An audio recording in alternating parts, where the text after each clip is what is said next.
여러분 안녕하십니까?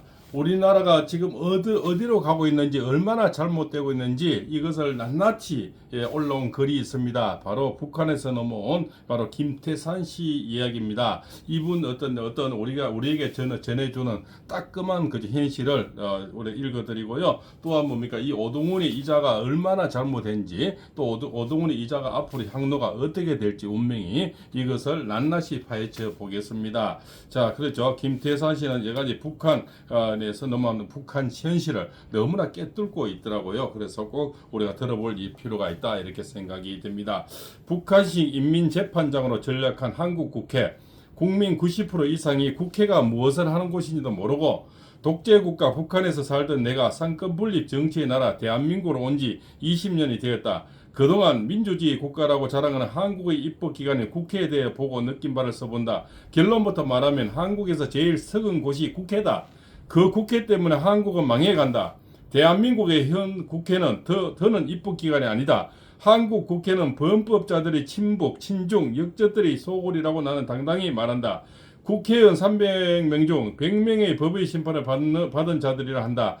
국회의원 3명 중 하나가 범법자인 세계 유일의 국회다. 이재명 더불어민주당 대표, 전 조국혁신당 대표, 송영길 전 소나무당 대표, 이준석 전 개혁신당 대표 모두 범법자들이다. 세상에 둘도 없는 부끄럽고 더러운 한국 국민 국회의 민낯이다. 그뿐이 아니다. 국회는 친북, 친중, 역적들의 소굴이다. 북한에 불법 송금하고 서울에 북한의 옥류관을 짓겠다고 날치던 이재명 민주당 대표야말로 역적이 아닌가. 예, 북한에 옥류관을 짓다고 얘기했는 뭐 서울에 이재명이가. 우원식 국회의장은 자기 나라 대통령을 강제로 탄핵 소추하여 감금하고, 대통령 권한을 대행하던 총리도 탄핵 소추하여 권한 정지시키고, 국방장관, 경찰청장 모두 감금하고는 중국 시진핑에게 달려가서 갑삭거리며 중국인들을 무자비로 입국시키도록 하겠다고 더러운 아첨을 했다. 그런데도 나부터 누구도 역적 우원식의 입국장에서 계란 하나를 던지는 자가 없다.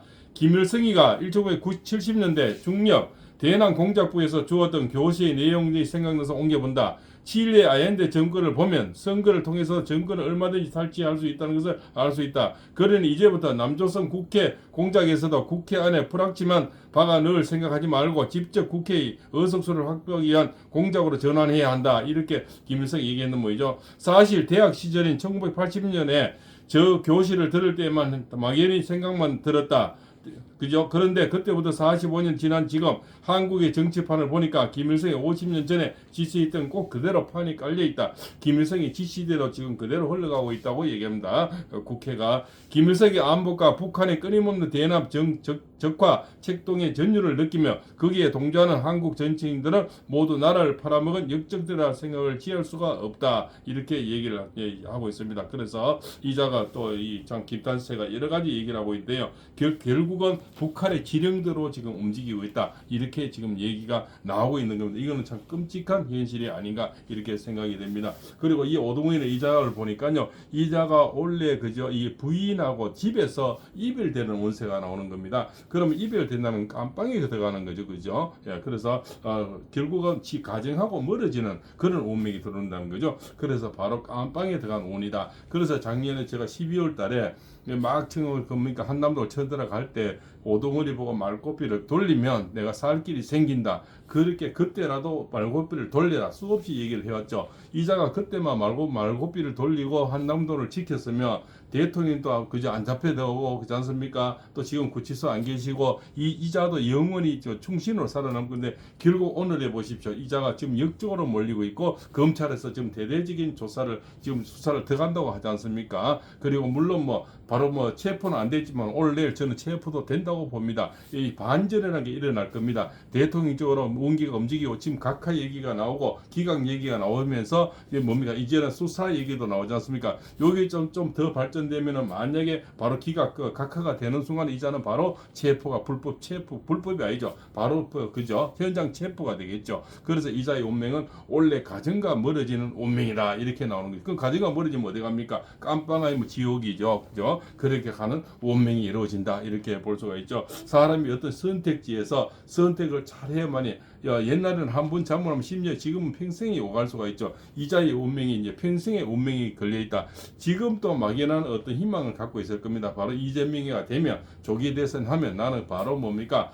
나는 좀 뭡니까 최소한 그죠 대부분을 가든 어디를 뭐 이렇게 자기는 법무부 장관 하든 생각을 하겠죠. 그렇지만 오동훈의 운명은 지금 가정과 멀어지는 운이라서 택도 없는 얘기다. 조기라 잡으라 가는 게 낫겠다. 그렇지 않습니까? 지금 저 국힘당이나 어디 얘기는 더불어민주당이나 조기 얘기하는 사람은 조기 잡으러 가야 될 시기다. 어부들이 손길이 모자리거든요. 전부 다 지금 조기 잡이로 가야 된다. 이렇게 볼 수가 있죠.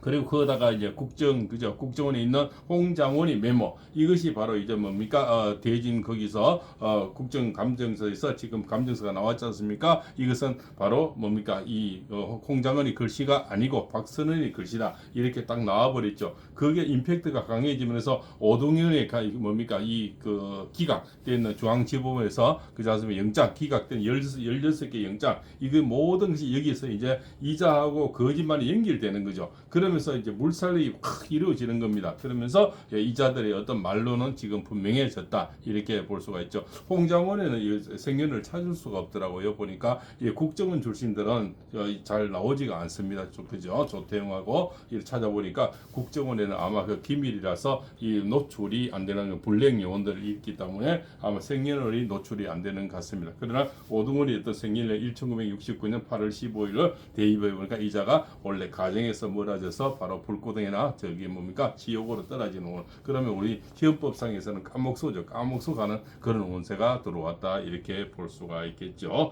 그리고 작년에 운명부터 이자가 설치면 결국 이자는 말고비를 돌리지 않으면 너는 결국 역적이 될 거다. 결국 보십시오, 역적으로 가고 있다, 이렇게 볼 수가 있죠. 그리고 그 한동훈이 거기에 보좌관, 그죠? 홍장원의 보좌관이 수석 보좌관이 한동훈이 이렇게 현대고 출신하잖아요. 친구라잖아요. 거기 결국은 한동훈이, 그다음 현대고, 그렇지 않습니까? 지금 박세현이, 그다음에 김유철이, 수원지검장 모두가 지금 이제는 다치는 운세로 지금 가고 있다, 이렇게 볼 수가 있죠. 결국은 이 거짓말쟁이, 그죠? 대동 강물을 팔아먹을 자죠. 그죠? 홍장원이 뺀질뺀질하면서 그런 지렁이 같은 그런 글씨가 5-6번 변모하면서 결국은 결국 꼬리가 길면 잡히는 거죠. 그래서 이 김병주라든가 박범계라든가 박지원이라든가 그다음에 이런 김병이라든가 이런 이자들이 급하게 배우를 섭외하다 보니까 너무 어설픈 배우를 섭외했다, 그죠? 그래서 너무 쉽게 물려 감력이 탐욕이 있는, 탐욕에 물든 홍장원이를 그래서 자기가 권력에 탐을 했지 않습니까? 지금 딜을 더불어민주당 한 6분 정도 딜을 했다고 하지 않습니까? 그렇습니까? 그만큼 권력력이 있는 사람은 그 욕심을, 탐욕을 이자들이 이용을 했는 거죠. 더불어민주당에서 박범계, 그죠? 정청래, 이재명이 결국 뒤에는 이재명이 있죠. 묵인해 줬겠죠. 결국은 이제 박선원이가 바로 했지만 그 뒤에는 묵인을 해줄 건 알고 모른 척 했겠죠. 왜 모를 리가 있겠습니까? 그렇지 않습니까?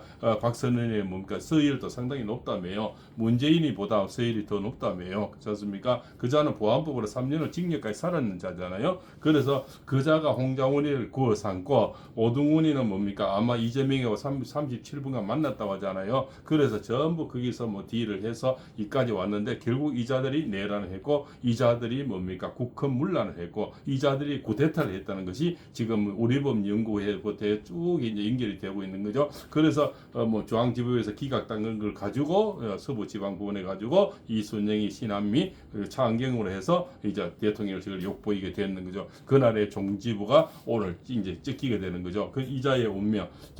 그죠? 그다음에 한동훈이, 그다음에 홍장원이, 박선원이 있지 않습니까? 전부 지금 악의 구렁텅이로 빠져나가는 그런 운명이다. 그래서 전부 한솥밥을 가서 아마 먹어야 될 겁니다. 서울구치소든 어디든 가서 다들 모아서 거기서 조기잡이 얘기는 하면서 오랫동안 지냈으면 아주 좋겠다. 결국은 뭡니까 같이 모이긴 모이는데 깜빵에서 모여야 되겠다 이렇게 생각이 됩니다. 그래서 악의 끝은 분명히 있다. 오동원이는 뭡니까 자기가 수상 것도 없는 그 내란의 어떤 내란도 빼고 유창정 검사님 가지고 내란이 이미 사라진 상태지 않습니까? 내란이 없는 가지고 물고기는 없는데 물고기를 노릇을 했고 유창 검사님이 살인죄는 없는데 살인죄가 빠져버렸는데 주거 침입이라 대문이 열려서 들어왔네 뭐 밀어서 들어왔네 이런 살인죄가 없어졌는데 살인죄를 조사를 한다는 거죠. 그게 현재 지금 심판하고 있다는 겁니다. 그래서 소가 웃을 일이고 그죠? 뱀이 웃을 일이 아닙니까? 그래서 이거는 뱀같이 생긴 그런 눈들이 하는 거죠. 한결같이 어떻게 뱀눈같이 생긴지 모르겠습니다. 그래서 그런 자들이 고등원이 또 이렇게 힘 뿌락지였는 애들이 전부 정신이 좀 옳잖은가 봐요. 문영배라든가 오동원이라든가 머리에 힘 뿌락지 하나씩 넣는 애들이 뭐 정신이 좀 오락가락하는 그런 것 같습니다. 아마 어떤 물욕이나 탐욕에 근력욕에 취해서 뭡니까 선을 잘못 따랐다, 손을 잘못 잡았다. 결국은 그 잡은 손들이 결국은 망신살이 되는 거죠. 오동원이는 뭐 뻔하지 않습니까? 우르금 연구에 그걸 통해서 뒤에는 뭐 더불어민주당이 있다는 건 누구나 알 거고 또 뭡니까 홍장원이 뒤에는 박선원이가 있고요. 거기에 또 모델을 깔아준 김병주, 그 다음에 리허설 해준 박범계 모두가 지금 이제는 어려운 지경으로 가겠다. 그래서 이제는 뭐 우리 불교계, 기독계, 그저 대학생들 모두가 일어나야 되고요. 또한 이런 홍장원의 메모가 나왔으니 대도적인 공격이 들어가야 되고 이미 박선희 글씨라 나왔지 않습니까? 이런 건 대대적인 공격이 들어가야 된다 이렇게 봅니다. 대통령님의 또 곧 복귀를 기원합니다. 발봉쌤 TV입니다.